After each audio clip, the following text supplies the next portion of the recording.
What's up, people? You are all welcome back again on this platform where we bring you guys amazing stuff every Friday.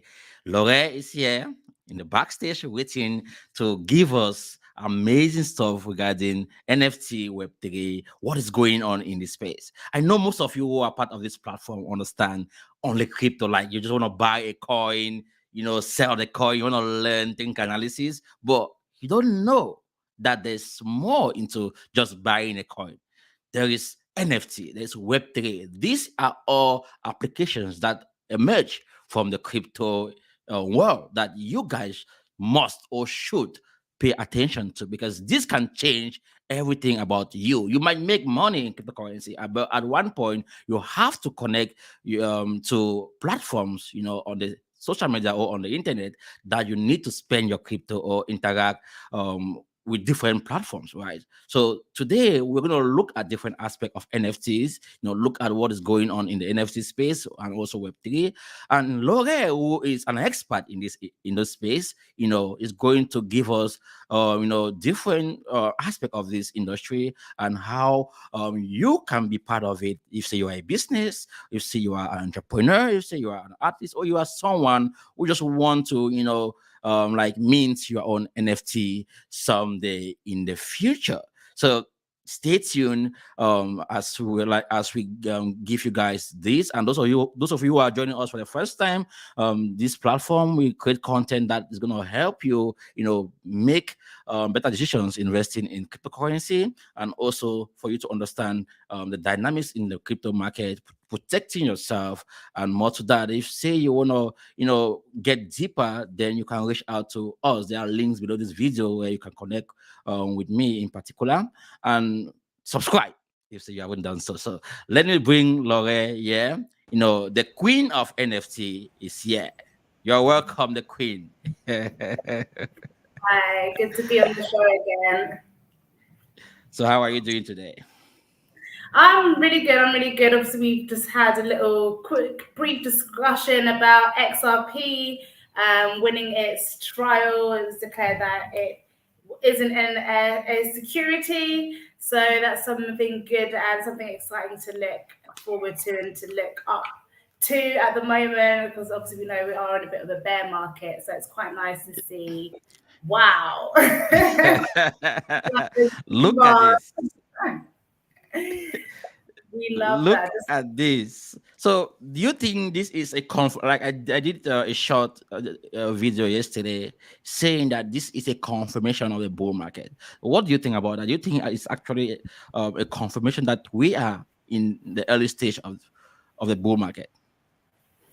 I think we could say, definitely there are indications that we are heading towards a bull market. This wouldn't be the first indication. However, I would say, yeah, I think we are heading towards a bull market just because it was kind of expected, I think, as we were heading into that bear market, that there was going to be a time where regulatory bodies were going to be coming in quite strong on crypto and actually, trying to trying to figure out where the cryptocurrency stands. And I feel like, the regulation, the legal side behind it was needed before the next bull run was going to happen. So the fact that, XRP, they've been, or Ripple, some people might know it, they've kind of been under scrutiny for quite a while now. And the fact that they finally won their case is huge, huge bullish news ahead of, potential bull market. So I would say, yeah, I would say definitely, we're edging towards that kind of bull market. Yeah, I think so. Because like to see a coin like this move, this is huge. About Yeah. 1x in second. I watched this coin like, I was like, what is going on? Yeah, but immediately I realized that there's something going on, and I started like, buying some other coins that I think was going to, pump as well. And Bitcoin also responded the same way. So I think to an extent we're gonna learn more of what is going on in the NFT space, how we can take advantage of most of the NFTs project that are available at this point in time. I know you're gonna share with us more about that today. And before we continue, I just want to welcome our other guests. We have two guests today. So let me welcome the other guests right now. Bolo Abiodun, you're welcome. Hi. Thank you so much for having me.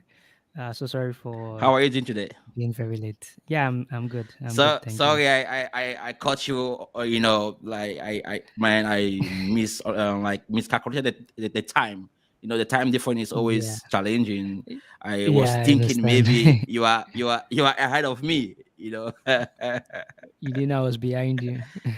I know, yeah, sorry behind me, yeah, yeah. Yeah. So that's why I like okay made that mistake. But our queen of NFT, Lore, she was so nice enough to wait a little bit so you can join.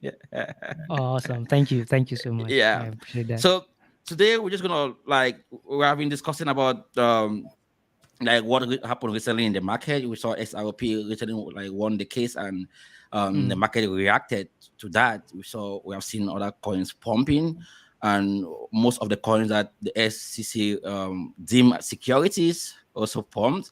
But today I just want us to like look at the other side of crypto that most people are not aware of, which is NFT, and this is something that is an aspect of crypto that I think it's gonna impact almost everyone on earth who is connected to the internet. So if say you use the internet at one point in the future, you are gonna be connected to Web3 somehow. I don't know how, but you're gonna be connected to the Web3. And I think if say this is gonna impact us, so we can discuss about it, bring some expert, in the field, mm, who can share some light about it. And yeah, we have Lore. She's a blockchain specialist. She helps businesses, entrepreneurs to start up in the crypto space, NFT space, and she does one-on-one in the space. She does a lot, education. She have her own platform on YouTube. She create a lot of content also on LinkedIn.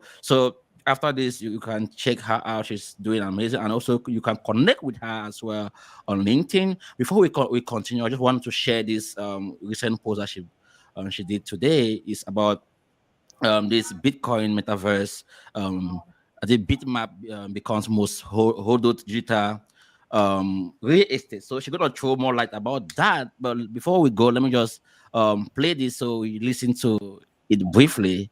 What Laura have to say about this? What's good, people? I'm Ray Keynes, WTF Crypto, and today we are talking about Bitmaps, which has become the number one metaverse by unique owners. So this Ordinals protocol, which launched just 30 days ago by developer Satoshi Lokomoto, has now got 18.3 thousand holders, which outdoes popular metaverses such as Decentraland. So it's got a trade volume of 9 Bitcoin, and essentially every block transaction that goes onto the Bitcoin blockchain can now become a piece of digital real estate. So it is completely minted out, but as new blocks are mined and new transactions are created on the Bitcoin blockchain, people can actually buy those blocks as pieces of metaverse real estate. So will you provide one? Let me know in the comments below,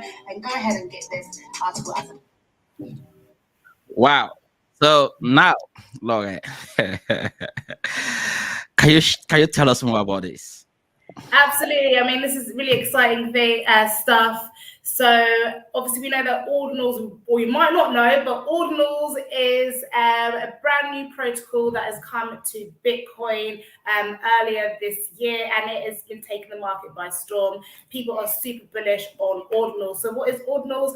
Well, essentially, if you know anything about Ethereum, it is basically kind of like a protocol similar to Ethereum where you can create Bitcoin-based NFTs and Bitcoin-based inscriptions, which basically means you can make dApps or applications on the Bitcoin blockchain. So before, Bitcoin was kind of just a store of value. It didn't really have much use case outside of, being able to purchase it and people having a perceived value of it. But now, because of developers, what they have done is underneath each block, or each block that is mined onto the Bitcoin blockchain, it can now actually carry metadata or inscriptions on the lowest unit of Bitcoin, known as a Satoshi. So people can now actually go onto the block and go onto the block protocol and actually have a look. Something like Etherscan, actually have a look at, Blockchain Explorer, and actually have a look and see the metadata that people are putting on there. So you can put, pictures on there, like NFTs, PFPs. But now, because of Satoshi Nakamoto, you can actually put digital real estate. So developers have also created something called Bit Valley, which is in itself a metaverse, such as, you might be familiar with Decentraland. So this metaverse, you can actually go on there and gameplay in it, you can interact with other people, you can watch videos, and it's all done via the Bitcoin blockchain. So it's quite technical to understand, I think, initially, but essentially all it is that every time people are doing transactions on the Bitcoin network, those transactions can now be reiterated into parcels of land in the metaverse. Because developers are very clever, they've actually made a user interface where you can interact with the Bitcoin blockchain in an immersive way. And that's really what the metaverse is. It's just an immersive way to interact with other people who are using the blockchain. So yeah, really exciting news. Wow, that's big. That's huge. Okay, I think ordinals are gonna be like before I was thinking, okay, ordinals are gonna be the catalyst for the next bull market. But we are seeing lots coming on, and one challenge is I realized with the ordinals, NFT is that it costs a lot. Like it costs a lot of congestion on the big Bitcoin blockchain. So if say we keep seeing this ordinance on the blockchain, I think it might at one point slow, let me say, adoption, Bitcoin adoption. We might see Bitcoin becoming like it that most investors are complaining about. So I don't know, maybe one application will pop up somehow that is gonna be more cheaper, like how we see other layers, layer two solutions, and layer one popping on the Ethereum blockchain. So I didn't actually introduce Bolo. Bolo is a blockchain specialist. Bolo is a blockchain and crypto reporter at TechPoint Africa. I stumbled on one of his, I think one of a program that they host on that channel, and they were talking about AI. I was researching on AI in Africa, and I got this video, and I was like, wow, these guys are interesting, creating conversations about this stuff. And I say, if say Bolo is actually a part of the crypto industry, reporting about different aspect of the industry, then there's so much he have to say about NFT, which is gonna be a thing in the future, which is already, it's not in the future, it's already integrated into AI, because we now see AI NFTs, So like Bolo, like what do you see NFT like, or what do you say NFTs are, and to you, and like, I mean, to someone like, I want you to describe it to someone who is a lay person, so they can Yeah. understand like how NFT, like what NFT is, and how they can interact with NFT, getting we're like together with Web3. All right. Yeah. So I think I've defined NFT in several ways, and you know, it over the course of defining it so many times, I think I've sort of found a way to like really dumb it down for people so that they really understand what it means and how it works. So NFTs are just non-fungible tokens that basically they're basically tokens that when you, let's look at it from the perspective of fiat now, right? Yeah. So if you have a dollar, right, um, you can easily swap it with another dollar. A dollar with me is the same thing as a dollar with you, but with NFTs, it's quite different, right? I have a dollar, but then I once I sign on that dollar, it's kind of different from the dollar that is with you, right? So that is what it means when something is non-fungible. It just can't be easily swapped. It is something unique about it, right? And in more technical terms, I think we call those metadata, right? And that is what makes each NFT unique, right? Yeah. So NFTs are basically, the metadata now is what makes each NFT very unique. So when you see a picture, I think pictures, paintings are the most popular form of NFT. So when you see an image of me, for example, and um, it has been tokenized, right? What makes it unique is the metadata, behind that picture, right? So if you see just another random picture of me on Twitter, on Instagram, um, no one can just screen grab that and say, "Oh, I want to sell this as an NFT." You can't do that. What really makes it unique is the metadata behind that one that has been tokenized. Right.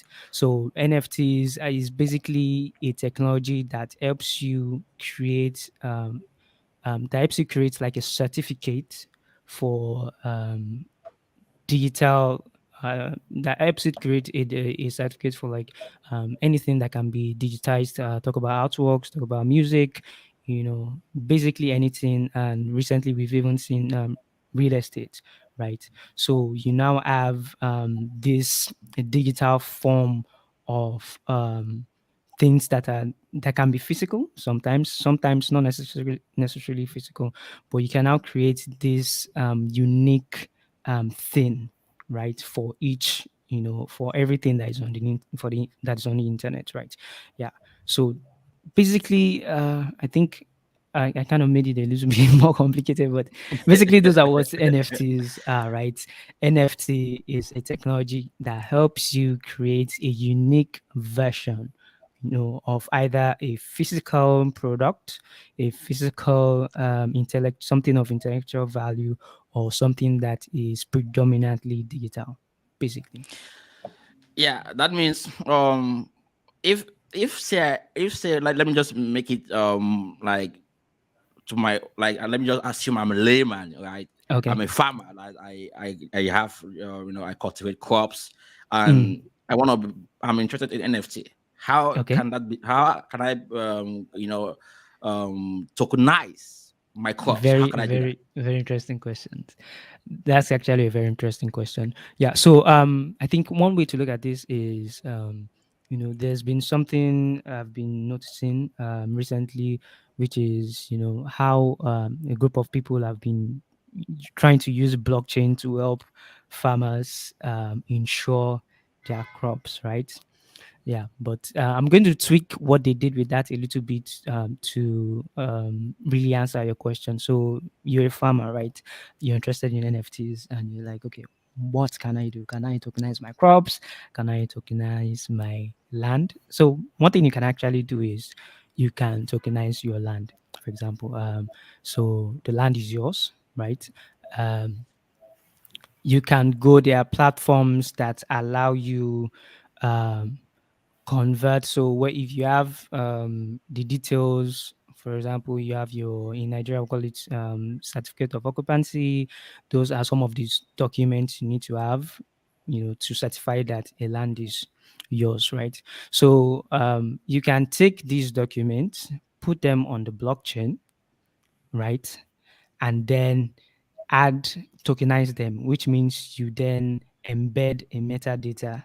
A metadata it now backs these documents, right? As a farmer. So as a farmer, you now have your land, your physical land on the blockchain, right? It's now an Yeah. NFT. So say you want to sell it, you want to sell that land, right?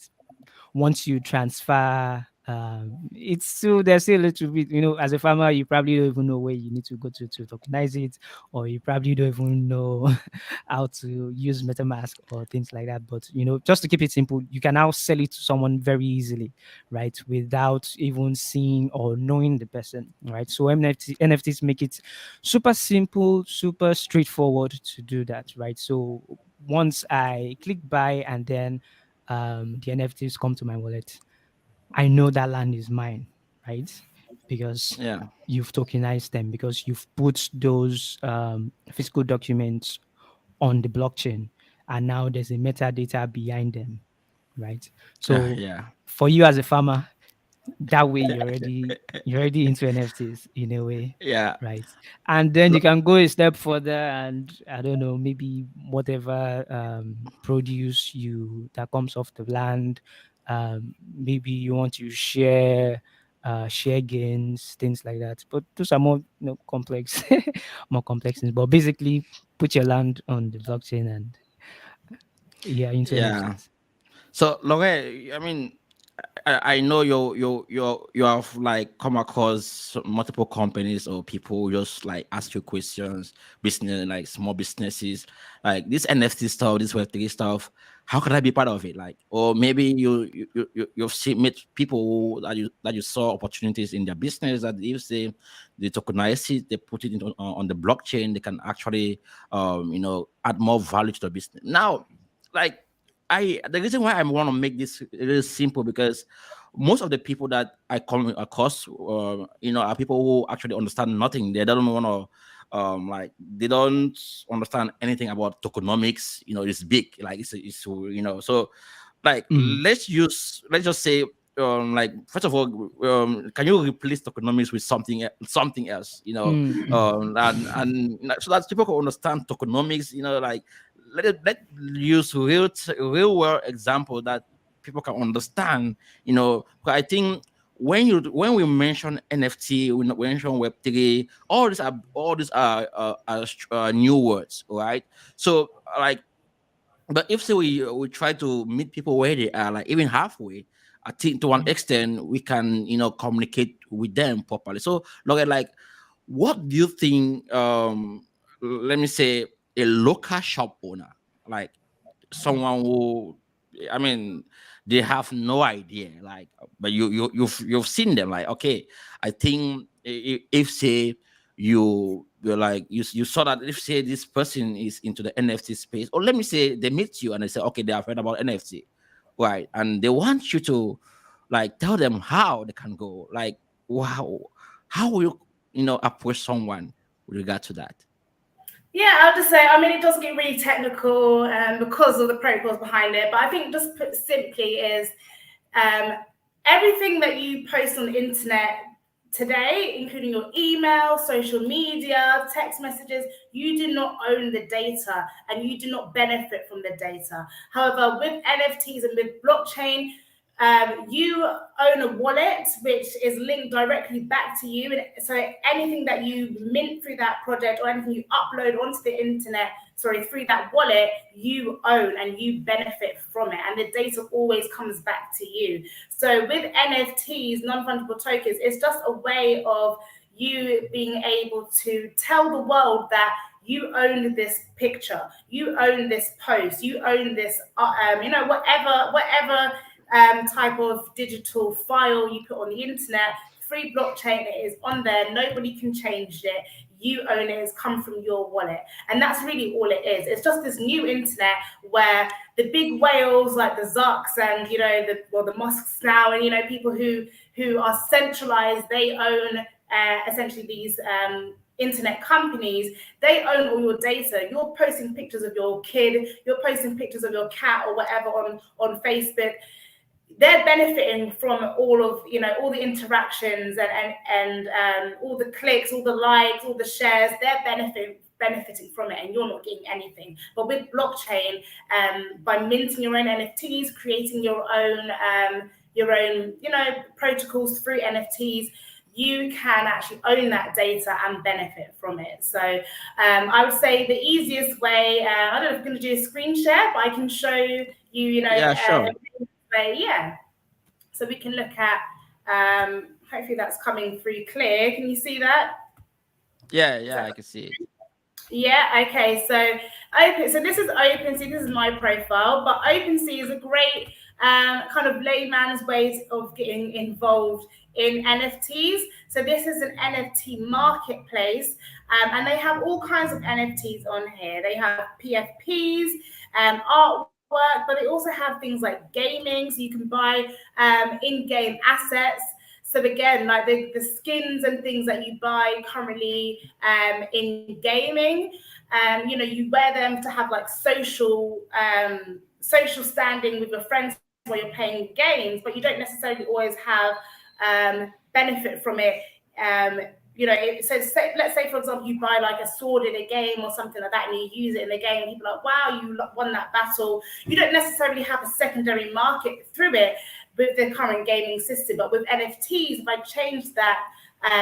change that sword into an NFT, I can now sell that after I've won my tournament, and it will have more value because I've won that tournament.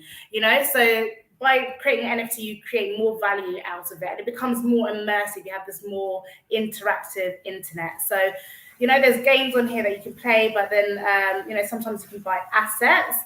There's also things like memberships. So the Bored Ape Yacht Club, for example, although it is a PFP, and people like Snoop Dogg, they actually made like a restaurant out of their PFP pictures, but you can also assign memberships to it. So the Bored Ape Yacht Club, if you have one of these Bored Apes, you can actually go to their yacht parties and show your NFT and get access to the yacht parties, and rub shoulders with people who are in that club, people like Kylie Jenner, people like Snoop Dogg, and people like Eminem, who actually own these NFTs. So these NFTs can also be a proof of ownership and a proof of membership as well. So you've got all these membership NFTs, and you've got normal PFPs, photography. So even if you take pictures, like I said, you might enjoy posting pictures of your cat, or whatever. You might have a page that's got thousands of likes, but you're not necessarily getting anything back from it. So you can actually put your photography up here, make it as an NFT, and grow a community that enjoy those pictures that you post and compensate you directly for the value that you're creating on the internet.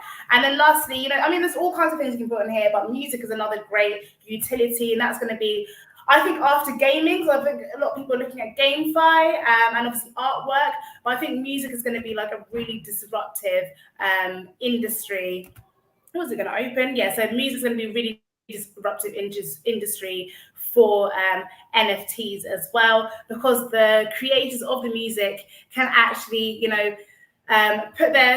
make their music as an NFT, and through certain protocols. They're still really quite in development, but you can actually purchase these songs directly and compensate the artist directly without having to go through record labels and publishers who take pretty much the majority of the sales. So this really empowers, if you're an artist, it's really empowering as well. But like I say, OpenSea is a great place to start. All you need to start is going to this website, OpenSea.io, and then connecting your wallet. So I've already connected with my wallet.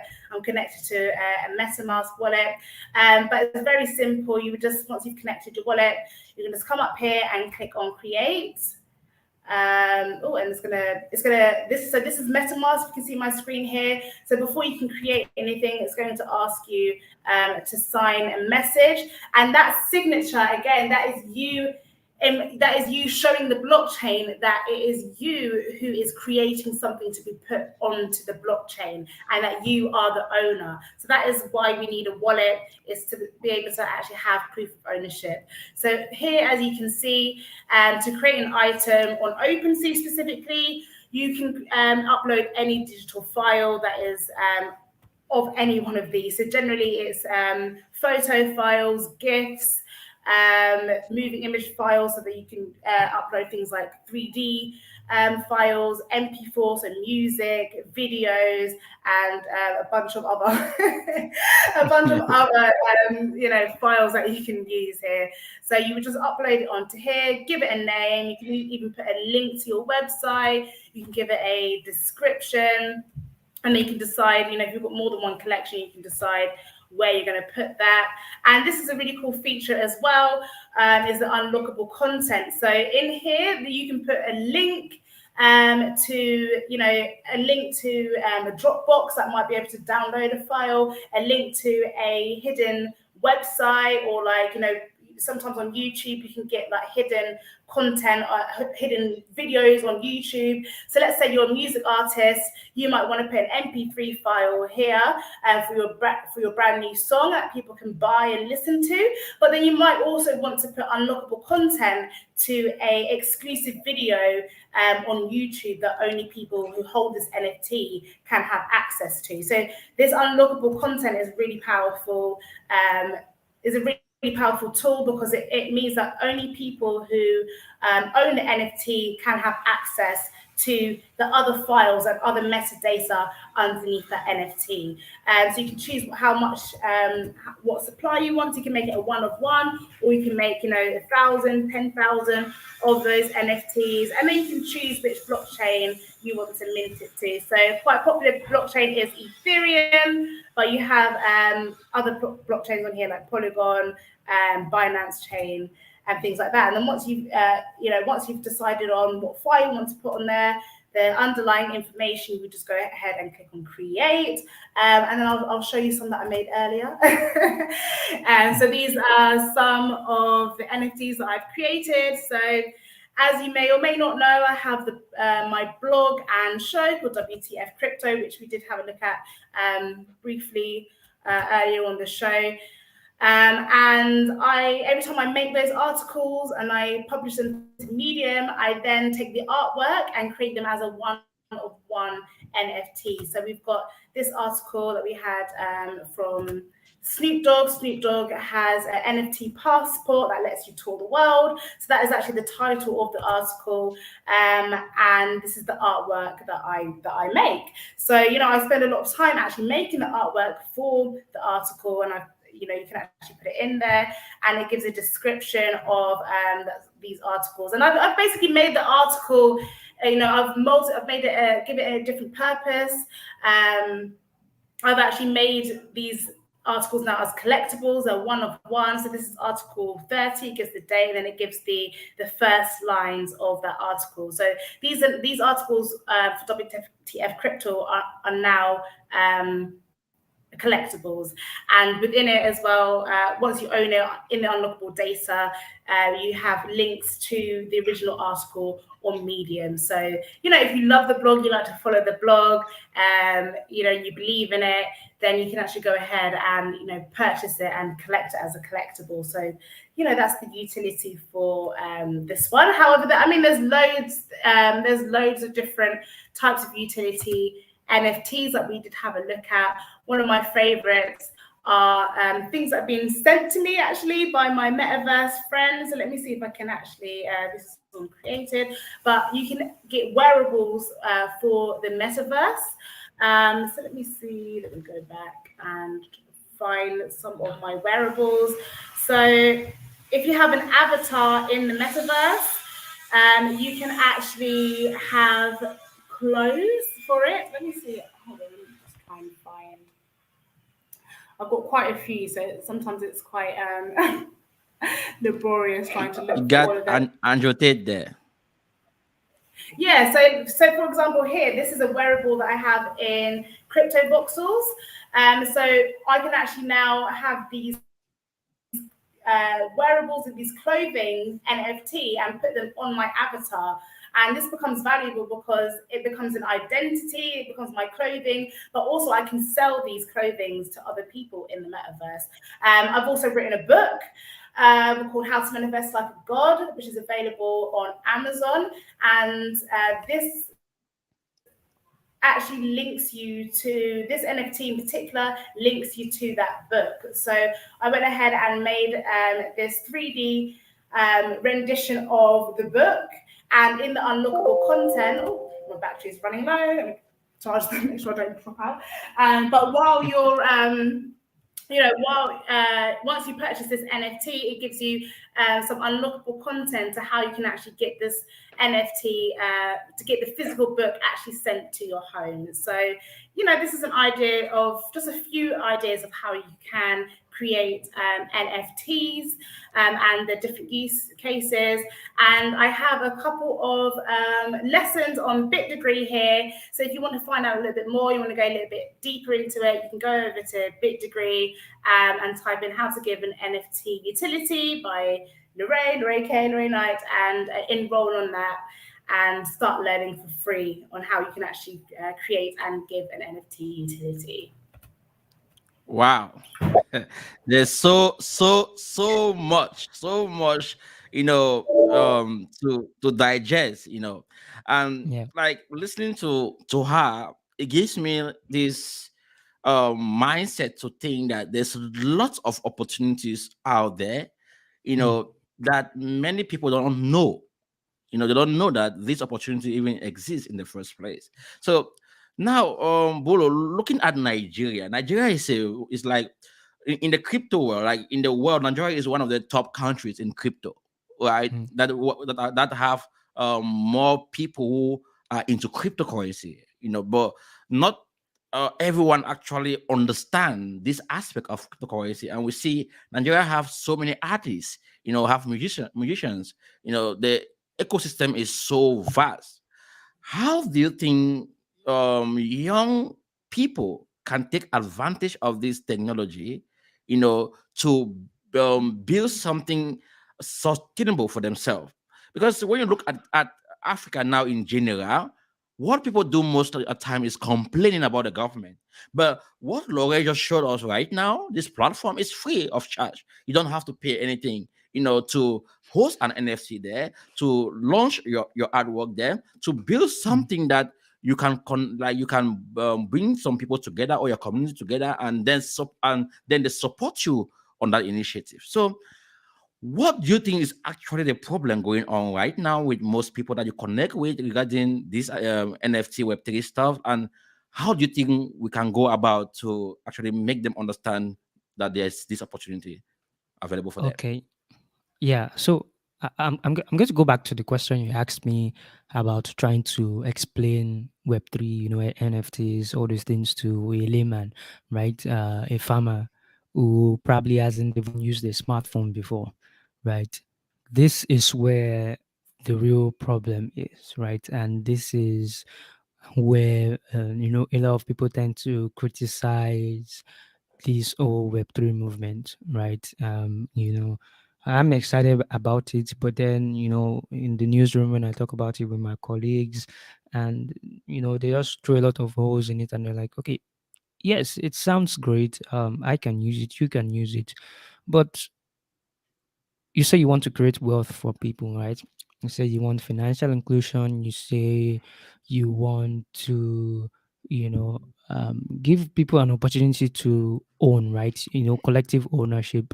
But these people don't even have internet to begin with, right? These people don't even have a computer to begin with, right?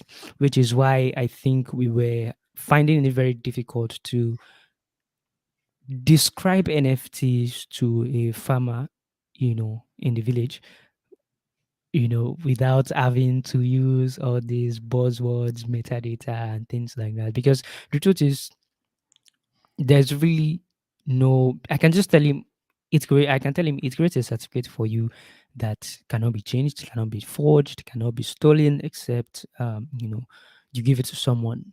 But the next question is the person is going to ask me is how? How does it do this? I tell him through the blockchain. It's like, what is the blockchain? Right. And it gets even more difficult to describe these things to them because they don't even have internet to begin with. right? So the main problem with utilizing these things, and actually they are great things, right? Yeah, we saw the platforms Laura showed us, and how beneficial they can be to an average African, but the root of the problem is an infrastructure problem, right? Which is not something that can be solved easily, right? How do you want to make sure that someone has electricity to begin with? Right now, I don't even have my battery is running low, and I'm not even sure I'm going to charge it. So I'm probably going to ask for permission to um, like get my generator started up and keep my computer running. But these are the issues, right? Internet, electricity, right? But I think there has been a lot of progress has been made over the years. We've seen smartphone penetration increase in the country over the years. We've seen a lot of more people using smartphones now, and I think there's a chance for them to take advantage of these things, right? We have a lot of young people that are tech savvy, and I think one of the ways to do this is keep we need um projects, Web3 companies that actually care, about these people and actually patient enough to let them know, okay, this is where you create your NFT. Are you an artist? Do you draw? Do you sing?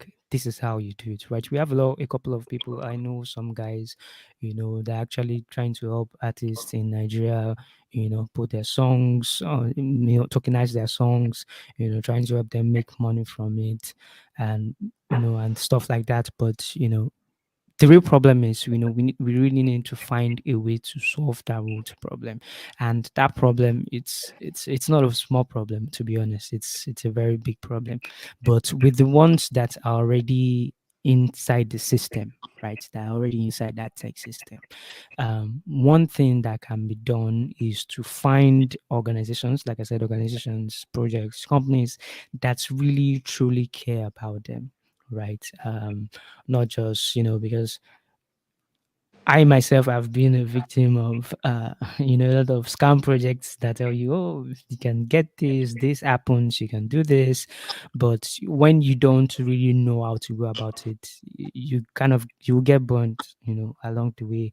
And most people look at it and be like, oh, this Yeah. this is probably just yeah. We just need to find a way to pass the message across to them as simply as possible, right? As simply as possible, as easily as possible. With Africa, you just have to be very unique with everything you do. You can't pass the message the same way you pass it to someone in the UK or in the US, and pass Yeah, it to that's an why African. I was like to try to make it to like for a layman to understand, because I know Exactly, to an exactly, extent, exactly. maybe people gonna Mm, watch you, gonna watch us, mm, they might, not really get it. But I understand what you're mm-hmm. saying. Yeah. It's a challenging situation, because if say I'm an artist in Africa and most of my fans are from Africa and they don't even have an internet, right? And Mm, even if they have an internet, they don't have a laptop, you know. But I think that alone, as you mentioned, shouldn't be a challenge to an extent. If say the organizations or the people who are trying to push for this adoption build infrastructures that is going to mm, accommodate these problems, right? So I mm, think if say we want a farmer to tokenize their crops, mm. then we should build an environment for them to be able to access and give them the Exactly, necessary tools that they can actually integrate exactly. this in the blockchain. And yeah, Mm-hmm. so these are all business ideas that people can, like Yes, this is yes. is huge, right? Yeah, and I've actually seen people, doing something about this.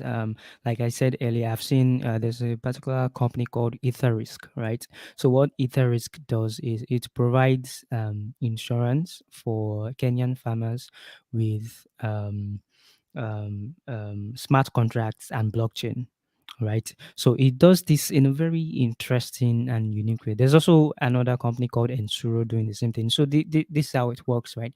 So um they want to ensure those they want those farmers to ensure their crops against unforeseen conditions such as drought, floods, whatever might happen, right? So what happens is that when those farmers get their seeds to plant, right? you know Even if they don't have smartphones, right? And this is really interesting because there are people who do not have smartphones. They're finding a way to include them into things as complicated as smart contracts, as complicated as blockchain, right? So when those farmers get their seeds to plant with, they get a scratch card, right? A USSD, and they just dial that USSD code, right?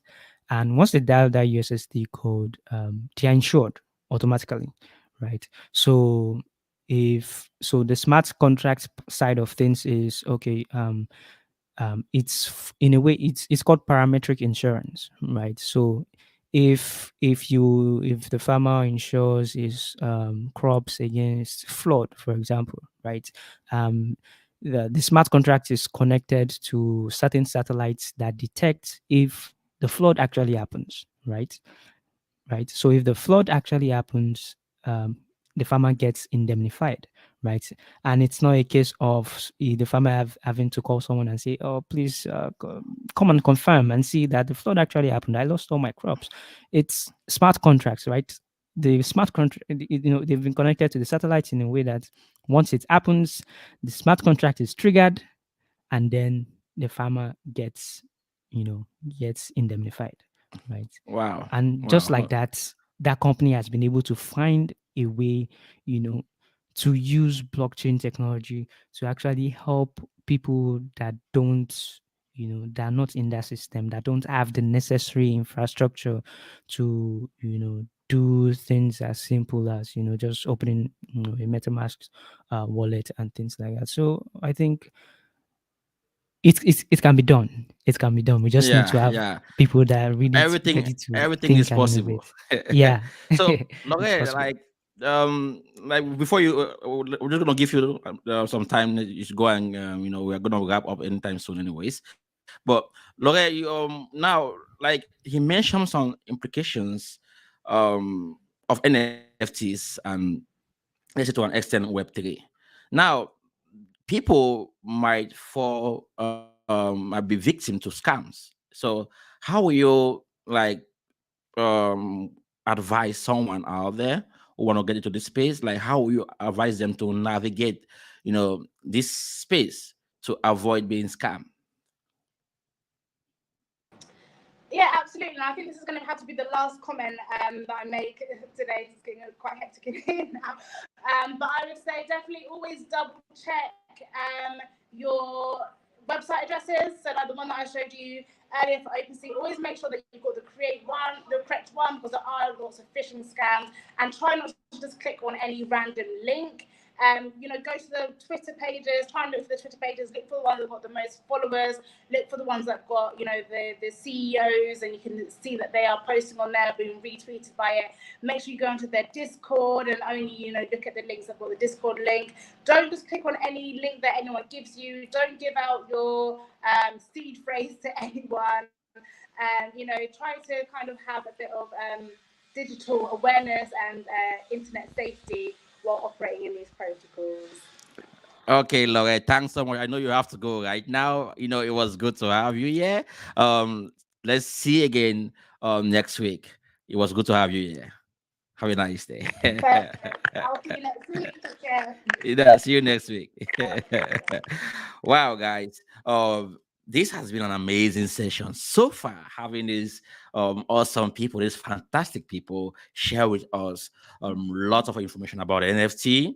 And those of you who are wondering, like, what is an NFT? How can you get started with an NFT? You have heard what these guys have mentioned here. There's so much opportunity in this space. If, say, you are an artist, you are a musician, you are a business, there's so much you can do with NFT. Even if you're a farmer, right? You have farms, or you are into real estate, there's so much you can do within NFT. And in the future, NFT is going to be one of the ways that most people use to protect their asset, to protect their work, to give ownership, give them that ownership of their work, or like, yeah, them put in their work. So I think, if say you want to really get involved into NFT, in the NFT space, to understand more about NFT and Web3, then I believe you should connect with me, connect with Lore, or connect with me. I'm gonna connect you with this guy, so you can get more information, more knowledge, and how you can get started. Lore created a video on how you can get started with NFT and Web3, and also how you can protect yourself. So with all this information, I bring them to you because I want you guys to learn. There are also those of you who are into crypto. It's just that Laura didn't have enough time today. She would have shared with us some crypto project that have an NFT that you guys can go and buy their coins, because right now we have seen different crypto project, different coins pumping, and I haven't yet heard anything about NFTs, and we know that NFT coins are gonna pump as well. So you guys can buy NFT coins. I'm gonna be coming up with my own NFT soon.